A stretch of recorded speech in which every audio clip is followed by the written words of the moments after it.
Você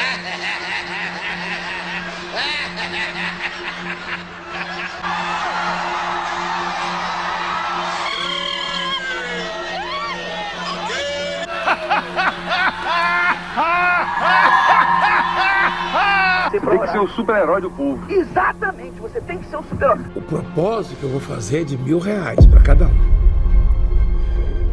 Quando o líder religioso entra no local, é como se uma celebridade também tivesse entrado. Todos começam a gritar e celebrar. Não precisamos ser grandes conhecedores das escrituras para notar que há algo de errado com isto. Afinal, centenas de investigações jornalísticas já identificaram gastos exorbitantes em relação às finanças das igrejas, revelando orçamentos obscuros e despesas incalculáveis. Mas não fica só nisso. Este assunto é como um buraco de coelho, revelando um lado sombrio sobre igrejas com milhares de fiéis.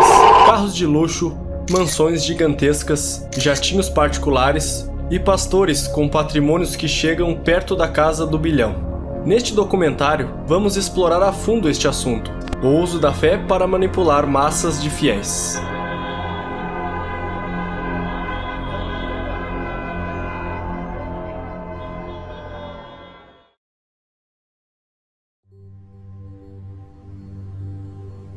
Mas o que são grandes igrejas? Grandes igrejas são aquelas maiores do que as tradicionais. Geralmente possuem mais de 2.000 fiéis em uma só celebração. O principal tópico que é pregado nessas igrejas é o Evangelho da Prosperidade. Conforme explicado em um artigo da Vox, o Evangelho da Prosperidade é uma crença que se resume à ideia de que a fé em Deus é recompensada com sucesso material. Em outras palavras, acredita-se que se alguém dedicar muita oração, Deus o abençoará com riqueza. Essa perspectiva pode parecer em desacordo com os princípios cristãos tradicionais, e de fato, tem sido criticada por sua tendência a ignorar questões sociais e atribuir a responsabilidade pela pobreza exclusivamente ao indivíduo.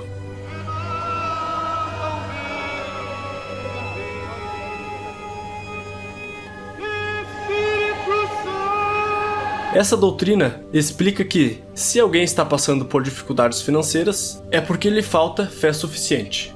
Conforme explicado também por um artigo da Vox, o Evangelho da Prosperidade fornece justificativas para pastores gananciosos. Figuras como Joel Osteen, líder da mega igreja Lakewood Church, com um patrimônio líquido de aproximadamente $50 milhões.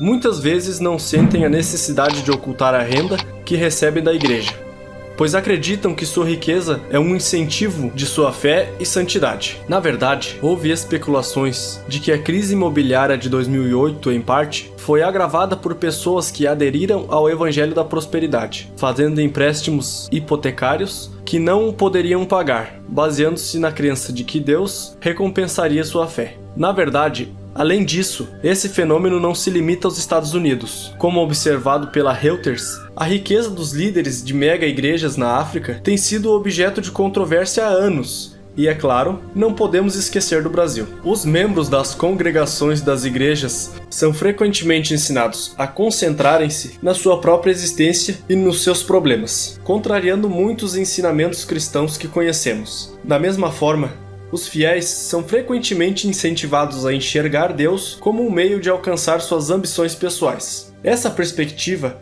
está intimamente ligada ao Evangelho da Prosperidade, muitas vezes central na teologia das megas igrejas, que sustenta a crença de que Deus recompensa a fé com riqueza material e sucesso.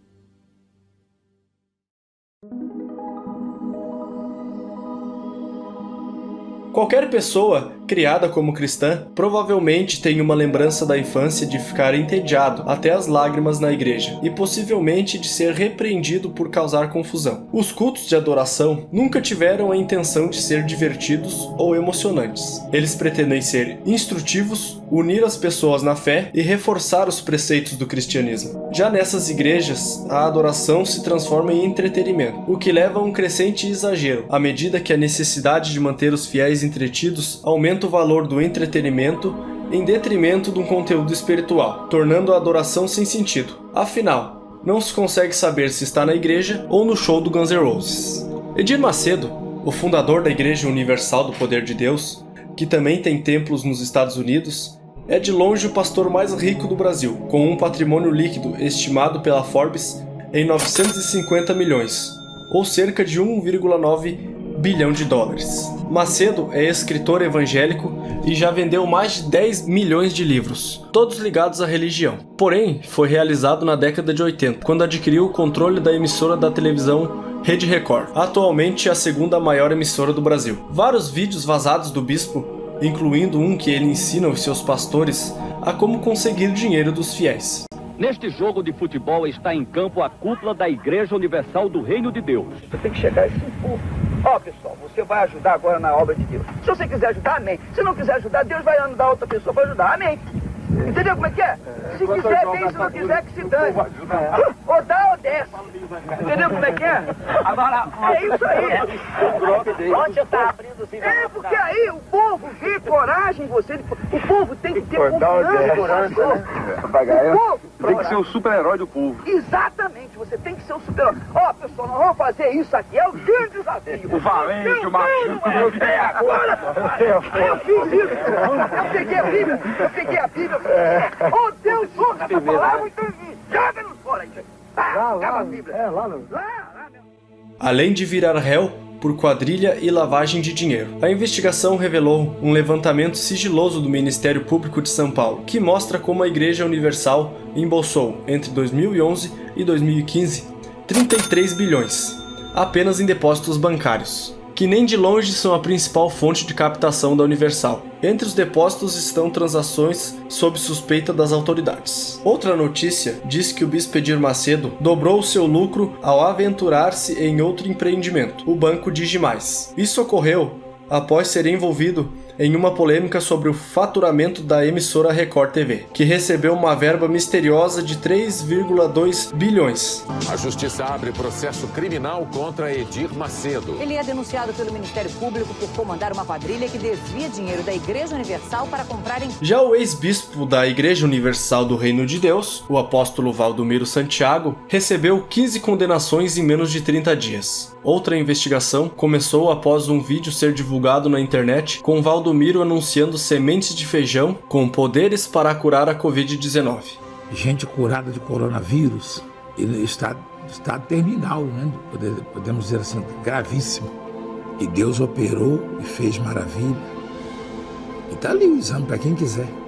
O propósito que eu vou fazer é de R$1.000 para cada um. E muitos que estão me assistindo também vão fazer de R$1.000. E outros vão fazer de R$500. No entanto, 2 anos depois, o caso foi arquivado a pedido do Ministério Público de São Paulo. O relato é de que os fiéis precisariam pagar valores pré-determinados para obter feijões mágicos. Polícia Federal indicia o pastor Silas Malafaia por lavagem de dinheiro na Operação Timóteo. Malafaia estaria pagando congregação com dinheiro público, denuncia pastor. Até esse ponto, acho que ficou claro do uso indevido da fé para manipular os fiéis. Algumas igrejas podem prometer bênçãos divinas, prosperidade financeira ou cura física. Essa promessa de recompensas pode levar os fiéis a doar dinheiro com a esperança de receber essas bênçãos, criando um ciclo de dependência financeira. Outra tática de manipulação é o uso do medo e da culpa para controlar os fiéis. Isso pode incluir a pregação de mensagens apocalípticas, ameaças de condenação eterna ou manipulação emocional para fazer com que os fiéis se sintam culpados por seus pecados ou falta de fé. Alguns líderes religiosos podem explorar as emoções dos fiéis, usando técnicas de manipulação psicológica, como lavagem cerebral, para controlar seu comportamento e pensamento. Como exemplo, olha para os comentários dessas celebrações. É comum achar milhares de pessoas defendendo esses pastores. E se você é uma delas, eu te convido a refletir sobre o assunto e pensar: poderia eu estar errado? E enquanto as pessoas não se conscientizarem sobre esses assuntos, o evangelho da prosperidade continuará crescendo, enganando multidões, enriquecendo falsos profetas e distorcendo o verdadeiro evangelho.